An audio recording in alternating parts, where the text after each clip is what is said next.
Thank you, Gus, for that, and thank you, FX Street, for allowing me to put on these webinars twice a month. I actually enjoy them a great deal. We have a very interesting topic here today. I mean, one of my favorites. Probably my two favorite topics are what's going on actually in Europe because of what that means for the evolution of the Eurozone and, if you will, the cultural differences on the European continent, and China, where we have, of course, over the past generation, which is my working life, the most fascinating, I think, economic evolution in the history of the planet. However, China, despite its evolution, its adoption of Western capitalism, you can certainly make a case that the period of Marxist-Leninist rule, as far as their economic precepts go, was nothing but an interregnum in a long history of various types of Chinese capitalism. That is an argument beyond the scope of this webinar.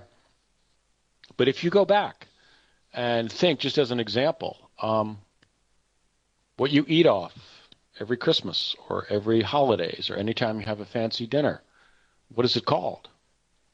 Well, it's called China, which tells you the trading prowess of and the industrial prowess of China in the early and pre-industrial era.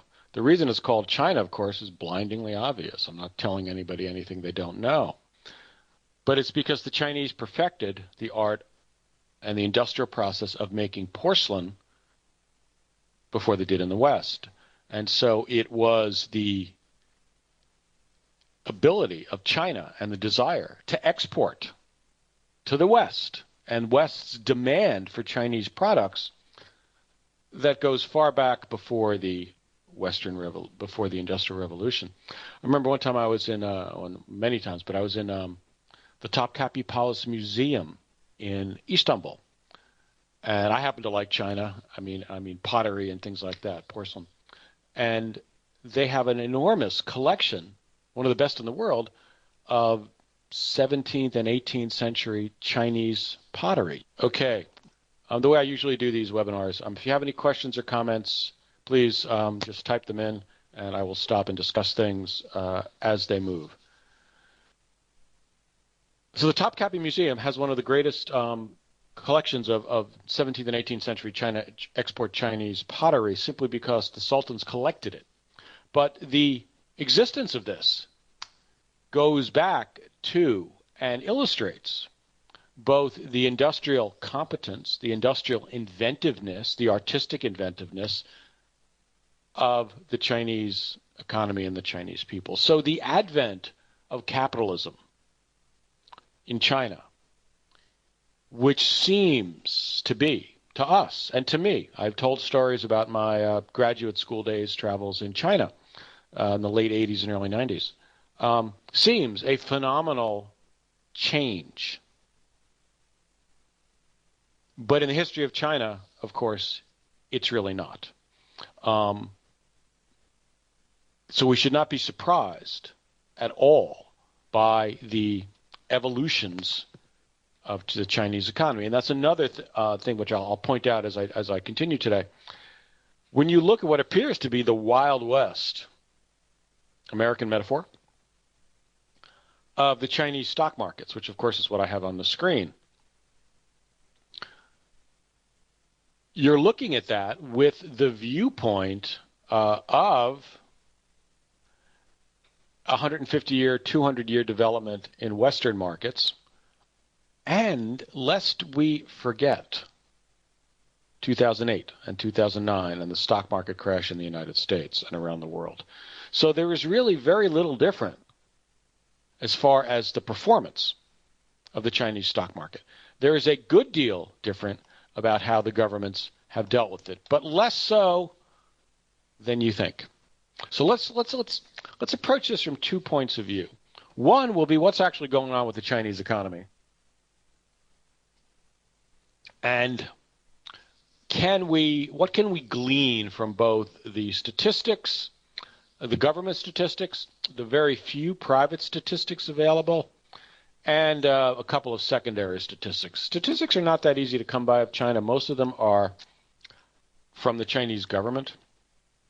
There is, of course, a reporting bias in there.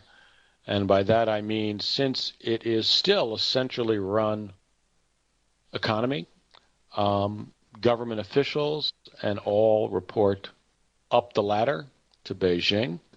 And there is an inherent bias to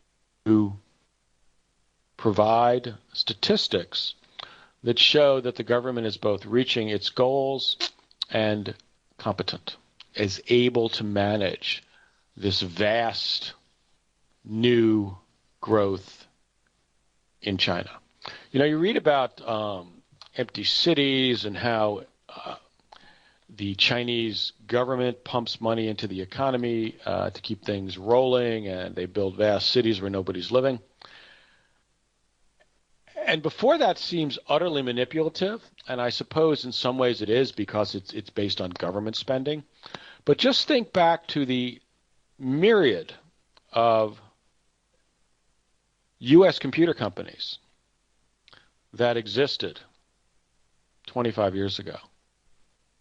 Almost all of them are now defunct. The winnowing process in capitalism is very ruthless and seems very harsh from the ground level, because these are people who have their money tied up in their business. In China, it's the same way. The people whose lives are involved in all of this development, and that is one of the key factors in China, in that it has opened the, Deng Xiaoping's reforms back in the late 80s have opened economic participation, planning, inventiveness, organization, energy to great masses of the Chinese people. And this is what's actually powering, of course, the Chinese economy, much as you can look at Apple and lay it, at least originally, to the efforts of several individuals. You could say the same thing about Microsoft. Almost any company that you look at, certainly a startup, one that is involved, you say it of Google, that is involved in new markets, you could say it of our old company, FX Solutions, and this company here, Worldwide Markets. It is the creation of a group of individuals.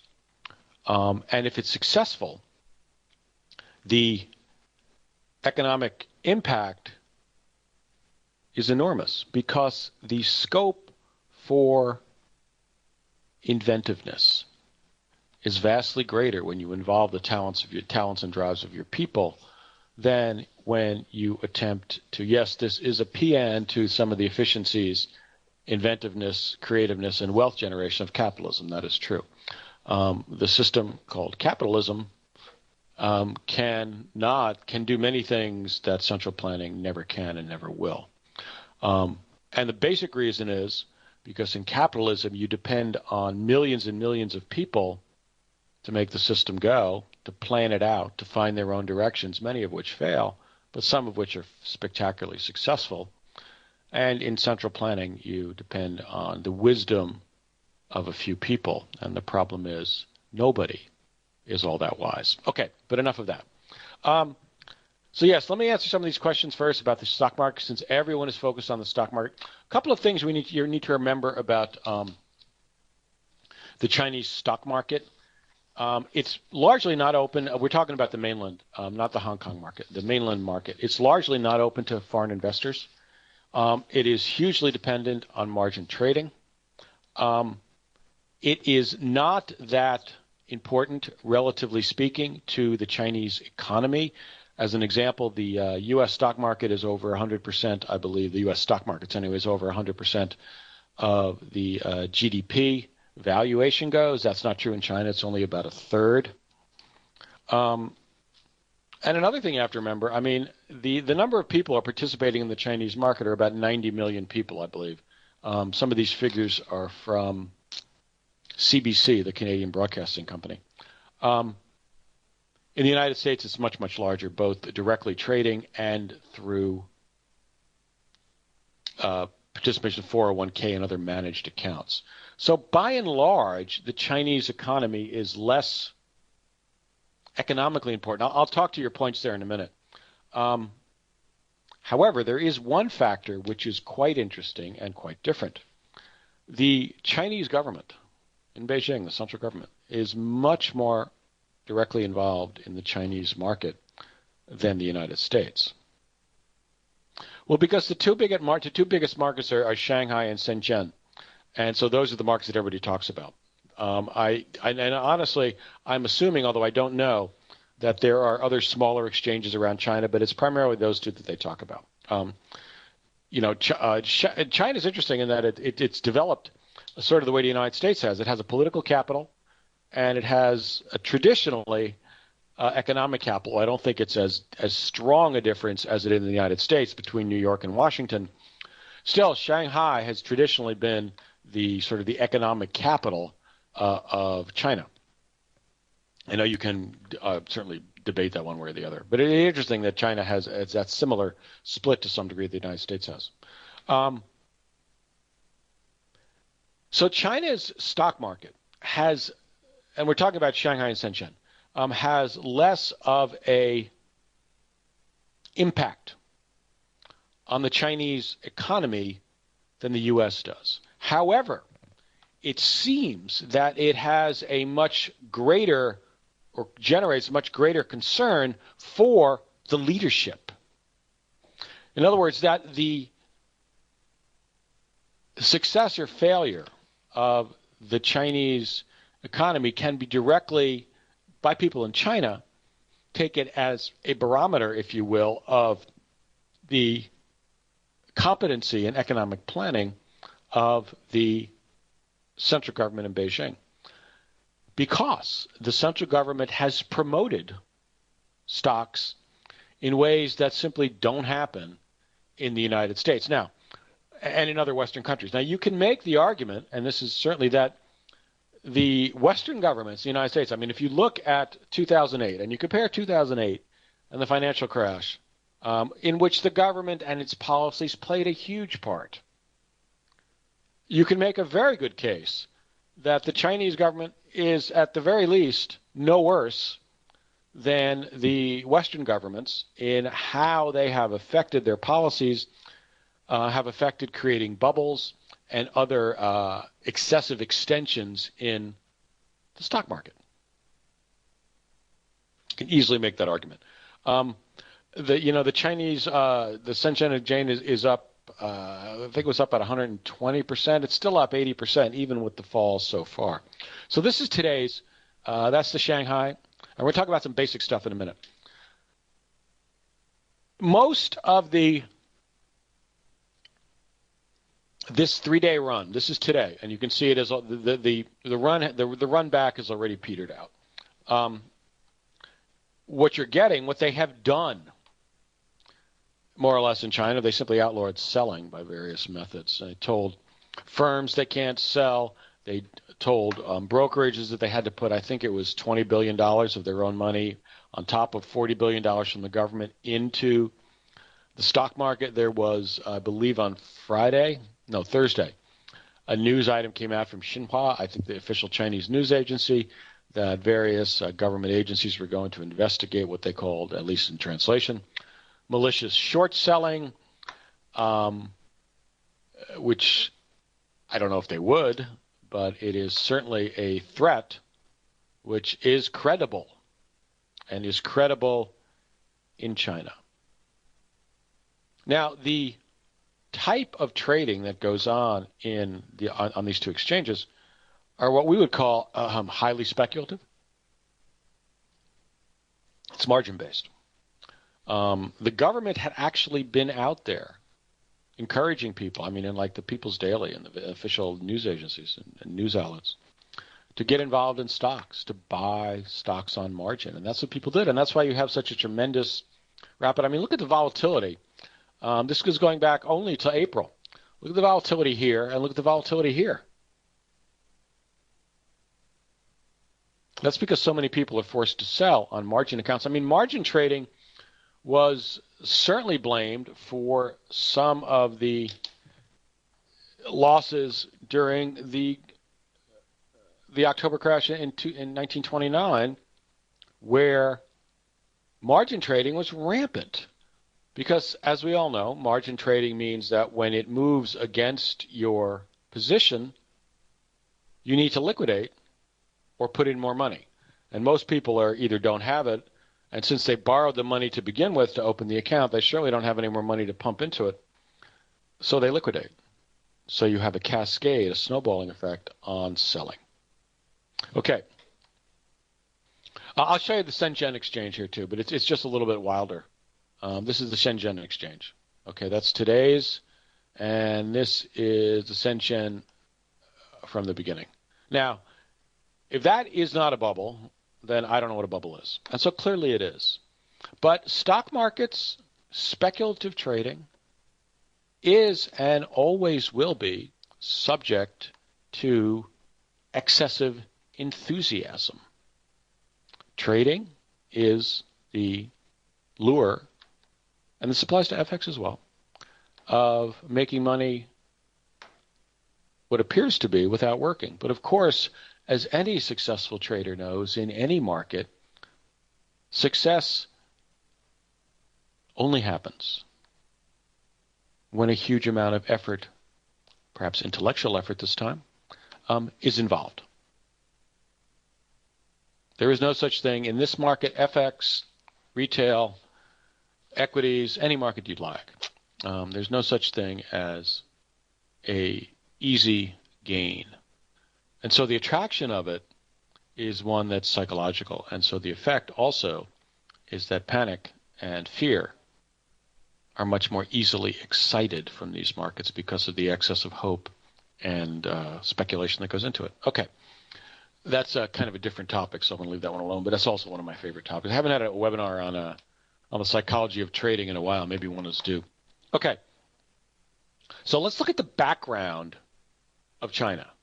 Okay, let's look at some of the statistics that we have out of China. Okay, we'll start with the basic. The historic Chinese GDP. Now again, these are all, almost all, except for a few from HSBC, these are all government statistics. To use the cliche, they are what they are. You can quibble with them as far as whether they're accurately reflecting it, but as long as the Chinese government doesn't change its method of collecting and measuring data, and here I will put in a not so oblique criticism of the United States, where they have decided several times over the past generation in various statistics to change the basis of the analysis. They've done it with CPI, Consumer Price Index. They've certainly done it with the unemployment numbers. They are now doing it with GDP numbers. So when you change, then you are no longer comparing apples to apples, oranges to oranges. So I don't know the history of the internal structure of these statistics from China. But again, as long as you're comparing the same statistic over time, it still gives you a sense of movement, even if the absolute sense, the absolute value can be discussed, argued about. I'm not a China scholar, and I do not, although I have been there a number of times, and I studied it in graduate school quite extensively, I do not speak Chinese. And for a serious student of China, you must, in my mind, speak the language. Anyway, okay. Yes, the two markets, Shanghai and Shenzhen, represent companies from across all of China. The state-owned companies, or originally the state-owned companies, tend to be clustered in the Shanghai Exchange, and the newer startups and other companies tend to be in Shenzhen. You could say the argument, an equivalency is between the New York Stock Exchange and the Nasdaq, certainly back in the dot-com days about 15 years ago. So that's one of the differences between the two exchanges. Okay, so we have here the Chinese official GDP figures going back about 15 years. That's actually all that's available, at least on Bloomberg. These charts are all from Bloomberg, by the way.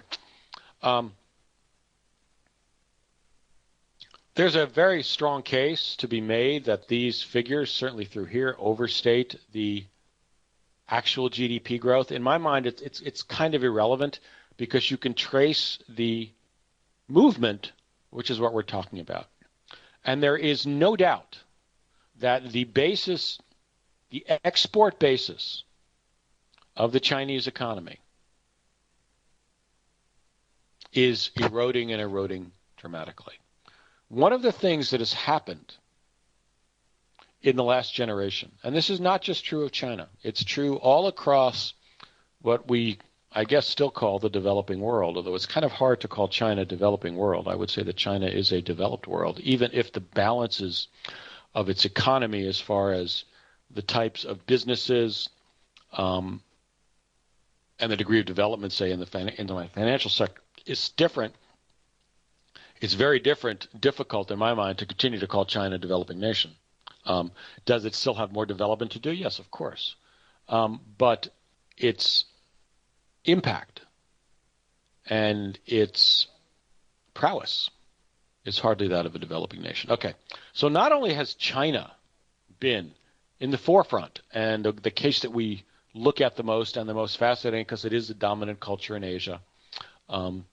We can argue that one another time if anyone would like to, and I hope I don't annoy anyone with that statement. But in my mind, it is a dominant culture in Asia, by virtue of its size, if nothing else.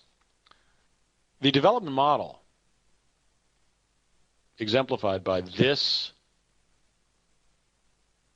chart, and this chart can be duplicated on lots of other smaller countries, is export-based. It's not only export-based, because in order to develop and produce an exporting economy, an exporting machine, you need to develop enormous amounts of infrastructure. So there's a good deal of internal spending as well. But as far as balance of trade and other things that are depicted, it's an export machine. But this is also true in all the smaller economies. It was the Japanese development model too. It is the traditional development model of Asian economies in the second half of the 20th century. And in China's case, you could say the last quarter of the 20th century. Lower sophisticated items, dependent, not completely, but to a great degree, on inexpensive labor. There is an item here which is also not very usually focused on so much, but it is true. And it was true, you can say, of the European economies, certainly the German and Italian economies, after the Second World War, when their industrial base was destroyed in the war, largely, or taken off to Russia by the Russians in eastern Germany. And that is all the factories were new. Japan too. I mean, after the Second World War, Japan was building brand new factories to compete with already existing American factories. So at any rate, and this is certainly true in Asia as well. The industrial base that is created on the newest technologies, of course, with foreign capital or not, and so you have a more productive base in a way than you do have here. It's certainly one of the reasons. I mean, it's not the only reason American manufacturing jobs have migrated to China is not only because of the disparity in wages, but it's simply cheaper to build a brand new factory in many cases than it is to try and retool an older factory with newer technology.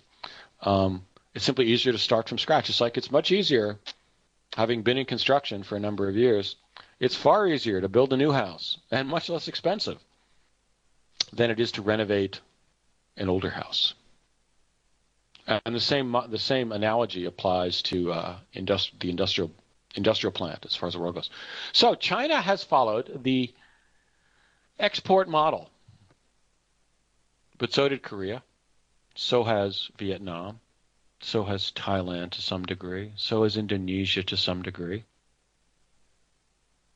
So you have, and this is now coming to bear fruit now, you have an enormously overbuilt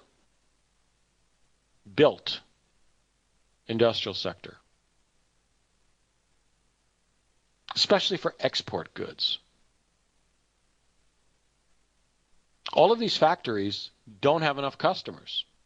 Here, after all, our economy in the United States is growing, if we're lucky, 2.5% for the past actually 2.3 something, since the financial crash, since the end of the recession in June 2009. It's less in Europe, far less. So who is going to buy all this stuff that is now produced?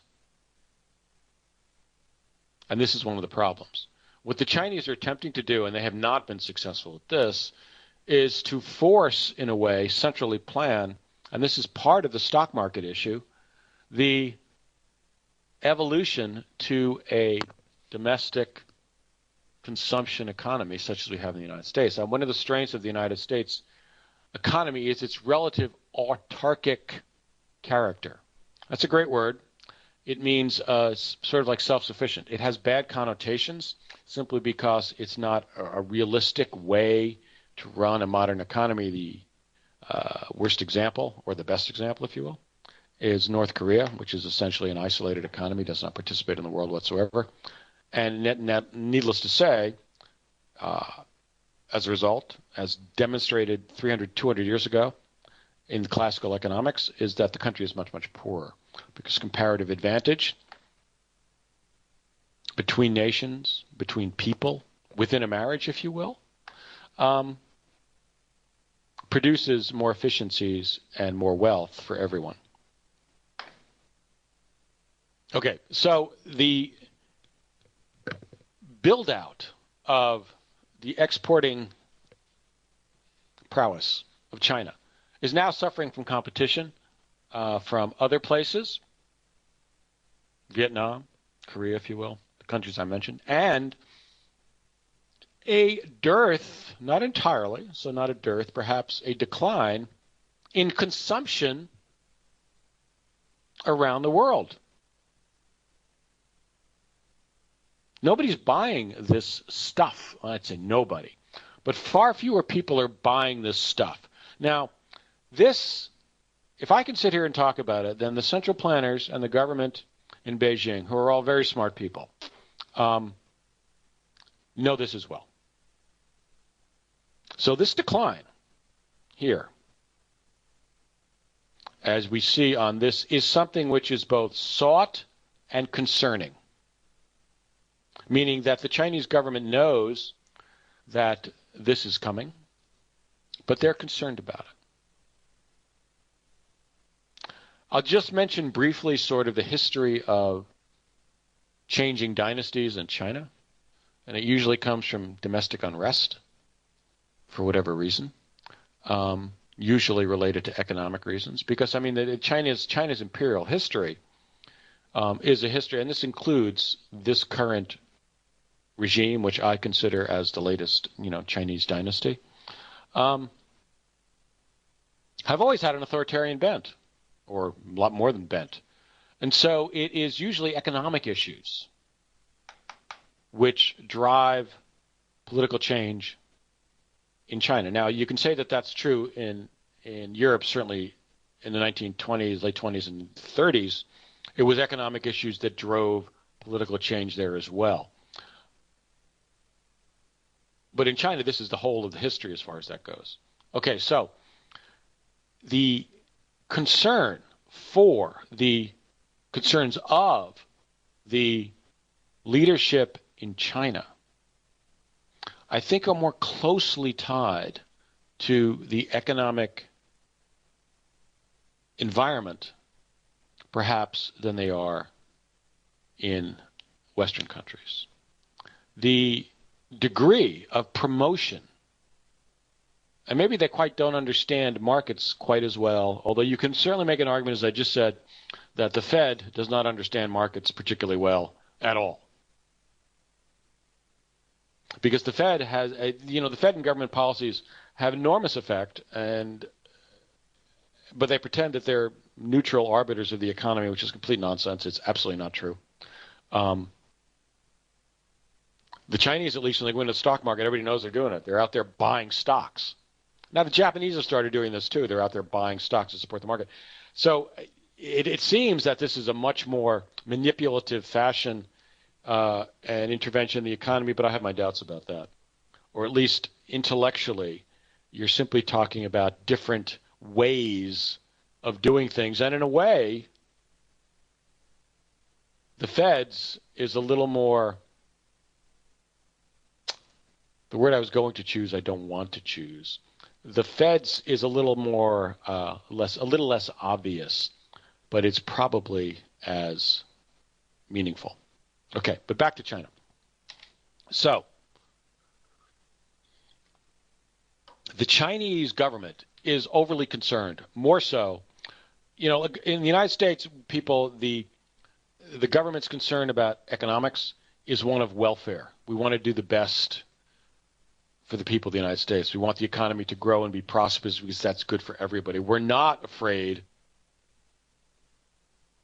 of revolution in the streets. Now, I'm not saying the Chinese government is overtly afraid of revolution in the streets, but I think it is a much greater concern of the government there, and hence you get the issue with the Shanghai Exchange because this and the other exchanges. Here it is. Let's take a look at this one.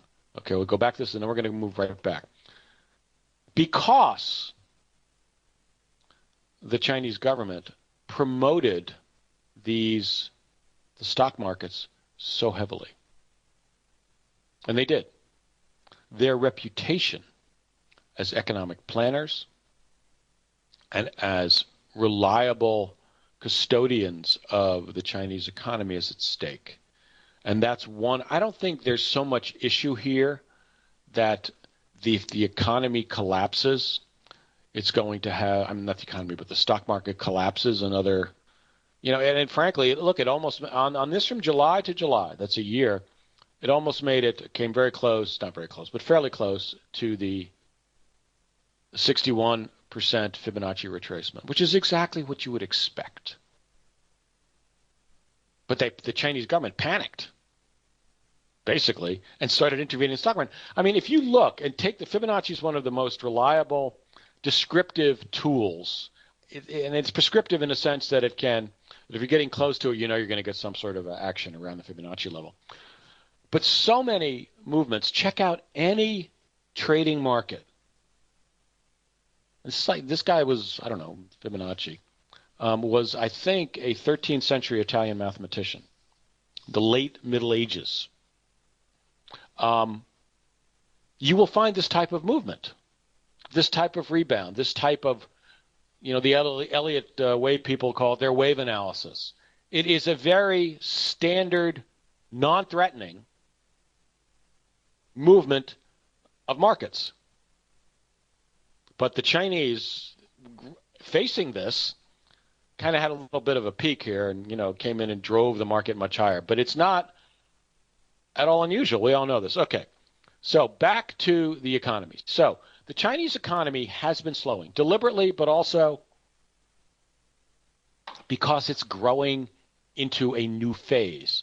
So we can take a look at some of the official statistics that are beneath this, okay? This is industrial production. You're seeing the same type of charts. Look at these two charts, okay? This is GDP, industrial production. Is this a cause for alarm? I don't think so. Okay, let's take another one here. This is, and we're going to look at the monetary ones. I want to ask FX Street, are we running 45 minutes today or can we run an hour today? Could somebody just type it into my chat so that I know? Usually they're pretty flexible about the amount of time within those 15 minutes. Okay, so Chinese exports. I don't know exactly what that particular spike is there. It looks a bit artificial, but I don't know what caused that spike. But again, the same type of thing. These are all year-over-year statistics. Declines. Let's look at imports. Now, in imports, imports in China, because a lot of the production in China, I don't know what degree, but is assembly. So imports are a very good indicator of what is being brought into the country. Okay, so I'll run till okay, thank you, Dinda. I'll run till 11 on this one, if that's okay. Apparently everybody's on vacation. It's not even August yet. I just came back from where my kids and my wife spend the summer, and it was in full summer swing out there, boy. It was actually kind of fun. Anyway, so when you see a decline in imports, because imports preface exports to a great degree in China, that means the components are and raw materials as well, but the components certainly are imported. If there's a decline in imports, it's not because the Chinese are buying fewer Mercedes, by and large, as far as volume goes in the economy. It's because industrial concerns are importing fewer materials and components for exports. So imports are actually a precursor to exports to a great degree in China. So if you're looking at a decline like we just saw, here, let's put it up again, in imports, that predicts a future decline in exports. Okay, so let's look at some of the, let me finish with these things. So this is China's services. This is the official number. This is China's Services Purchasing Managers Index. And the trends are all the same here now, so I'm not going to actually go into the details because it's the trend that we're looking at. And whether this indicates both something that is important for the Chinese stock market, in which case I would say no, but for the Chinese economy overall, and I would say absolutely yes. Okay, here that's services. Here's manufacturing. Same thing. Now let me get the two HSBC numbers. These are government statistics. They show pretty much the same trend. This is HSBC. Unfortunately, the HSBC and Market produce these from China. I don't know their methodology. I mean, the idea is the same. They run the same kind of scale. But it doesn't have the same longevity. It only goes back about 3 years. But as I said before, in China, there's a dearth of, this is manufacturing PMI. This, in a way, is the most telling one because you have the 50 dividing line between expansion and contraction. And I would say, if you just look at this section here, you'll say, well, this year the Chinese economy is having some issues. But the problem is there is a seasonality to these numbers, which I don't know enough about the methodology here, and I'm sure the economists and statisticians who put these together are aware of this as well. You have this seasonality where it dips below 50 almost every year that it's involved. You don't see that in, say, the market statistics out of the same statistics out of the United States, or the ISM numbers, which is the same type of survey out of the United States. So there could very well be an unexplained seasonality in the reporting methodology here, which is, if not suspect, it's certainly something you want to note. If you take a look at the official numbers here, like in the manufacturing numbers, you don't quite see the same seasonality. There's some, but not quite as much. Okay, so all of those statistics show exactly what you'd expect. It's not just China's economy, of course, but why would China's economy be falling here? Be slowing here? Well, obvious reason. I'm buying fewer whatever I buy from China. We were at a yard sale. I was at a yard sale with my kids, and they picked up one of those Russian Matryoshka dolls. The dolls that all fit inside each other. And what did the girls do? I guess they've been trained to do this, probably because not trained to do this, but they've watched me do it a number of times. And they picked it up, and they just learned how to read. And they looked at the bottom of the Matryoshka doll, and guess what it says? I think we all know the answer to this. It said "Made in China," and they both started till they're 6.5 years old, and they both started to laugh. And I laughed as well, that it was something that they had observed, and they're learning about their world even when they're so young. Okay.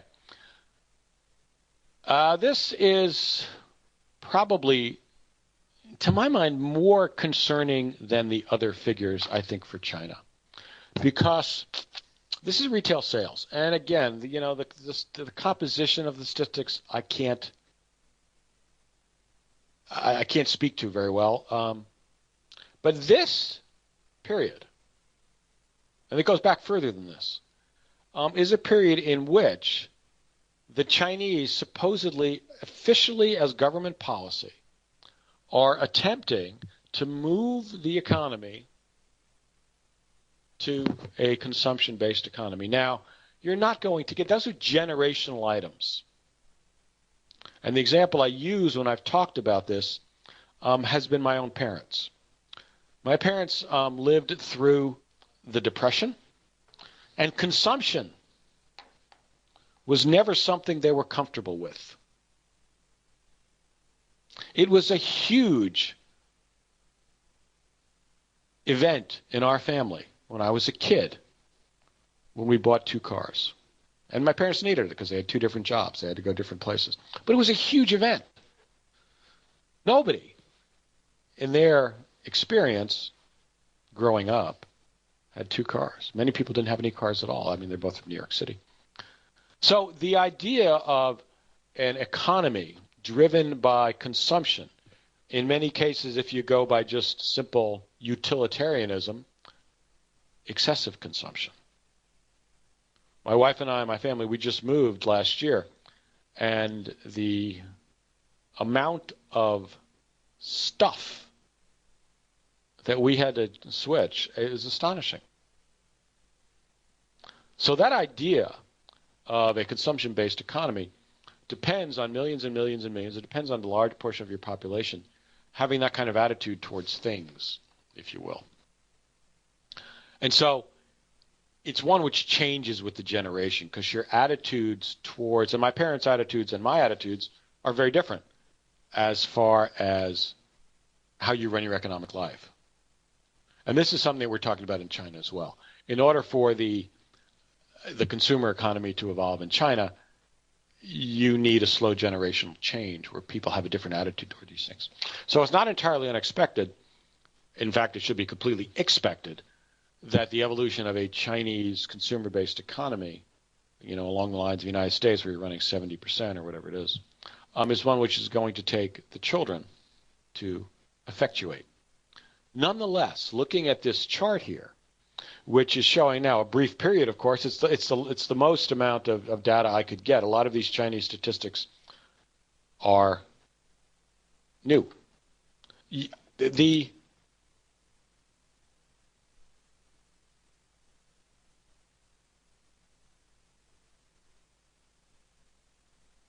In the world is astonishing in the past 15 years. Okay, but I'm not going to get sentimental about that.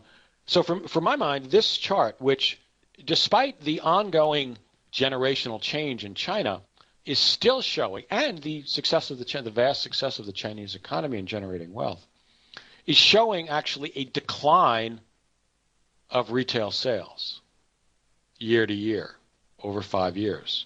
This is not the result that I'm sure the Chinese planners would hope for.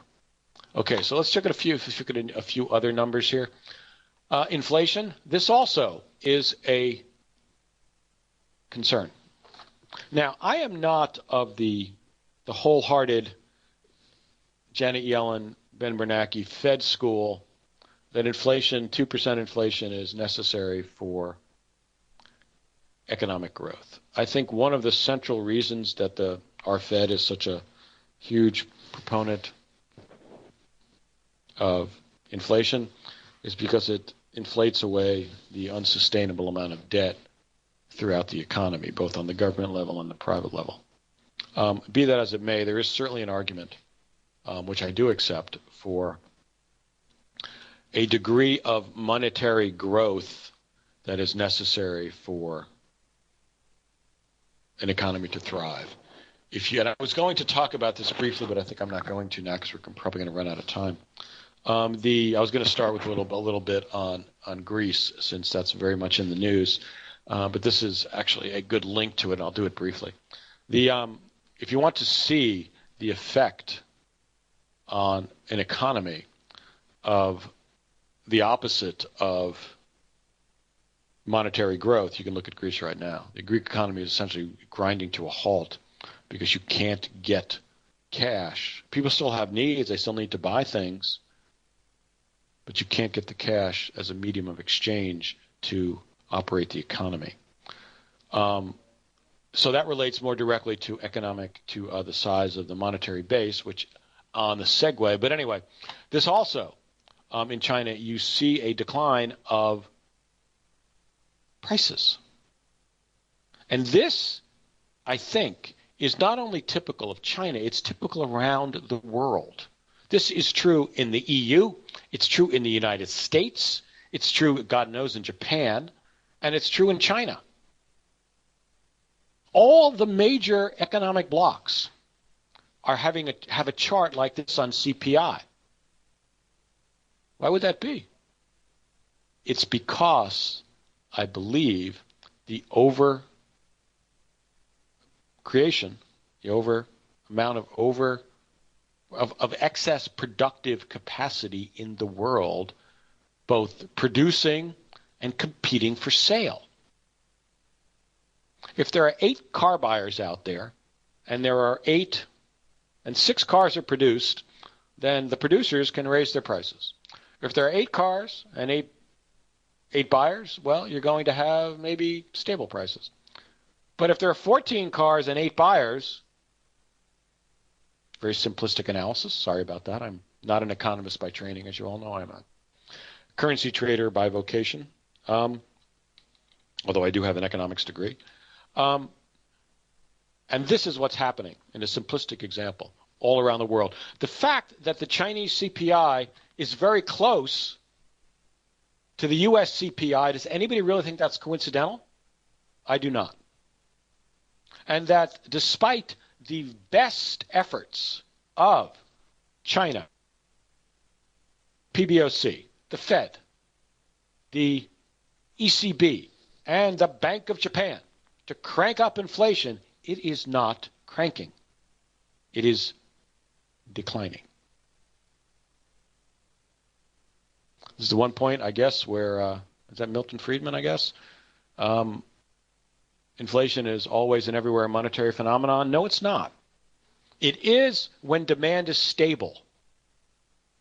It is not when demand is either restricted, fearful, or simply not forthcoming, as it appears to be now. Okay, so remember, U.S. and China, very similar CPI rates. Coincidence? I think not. Okay, let's move on to some of the, here's just an example, PPI as well. Same thing. Same thing. Okay? Now, let us move to some of the financial measures the Chinese have taken. This is the basic one, Chinese M2. And this one is puzzling, at least on appearance. That's a M2 monetary base. If you ask me what M2 involves, I think it's circulating bank accounts, central bank holding loans. I don't think it uses the equivalent of checking accounts, which are kind of out of style anyway. I still have a checking account. Okay, give me a second. I'll answer that question as well. I deliberately didn't include the Aussie in this. I'm going to do one. I think maybe the next webinar I do is going to be on the export currencies, or the raw material currencies, especially for the Australian dollar. Okay. What has been happening in China is this. That's the money supply, but before that was this. Chinese economy is, to a much greater degree than the United States, one that's funded on directives from the central government. Okay, we can live with that.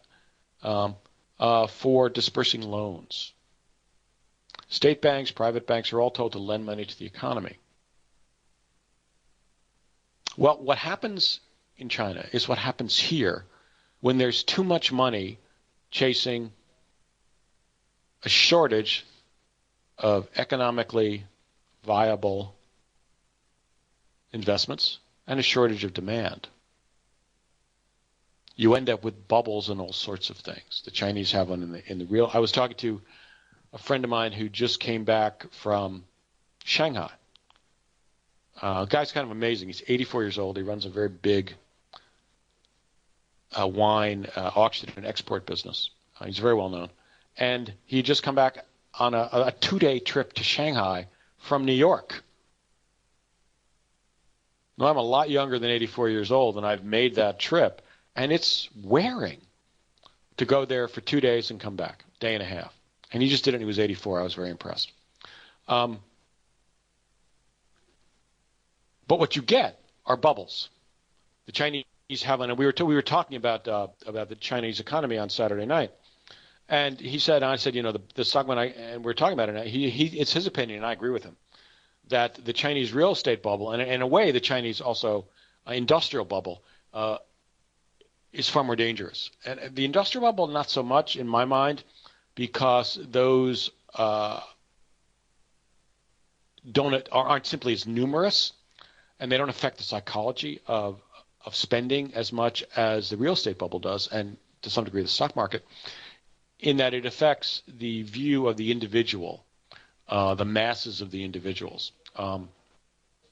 So when you get this kind of production, you get false values translated, false values meaning bad price signals translated through the economy. And what the Chinese have been trying to do is have it both ways. They want, and they've ordered, the new government came in and they tried to restrict a lot of these bubbles to dampen them down. And you got falls 30% in some markets in Chinese real estate. You got what you saw in the stock market. But now they're a bit panicked about it. And so they're going around, they turned around and started pumping out money again. But it hasn't really shown up in the money supply yet. Okay, so let me answer this question right here. I would say the Aussie is a bit undervalued right now, and the reason is because people have gotten quite used to looking at China and then translating it directly into the values of the Australian dollar, which I think is probably accurate. But if you are seeing, even if it's government funded, a bit of a revival in the Chinese economy, which I think you are seeing, then the Aussie is probably due for a bit of a revival as far as that goes. I don't have an Aussie chart up here, so I can't show you. Okay, so is the Chinese economy responding to? And I wanted to talk a little bit about my title, but I'm running out of. The Mandate of Heaven is the traditional Chinese view on the legitimacy of government. And when dynasties fall, historically in China, it's because the explanation. It's kind of hard to say that somebody or some entity removed the mandate of heaven. But it's an explanation of how a government loses its legitimacy in the eyes of its population when it fails to perform certain basic functions of government. One would certainly be defense of the realm from foreign invaders. And in the history of China, that's a realistic, or from foreign enemies anyway, or domestic enemies. That's a very realistic view. Another would be peace and prosperity. And that's probably where it falls most heavily now.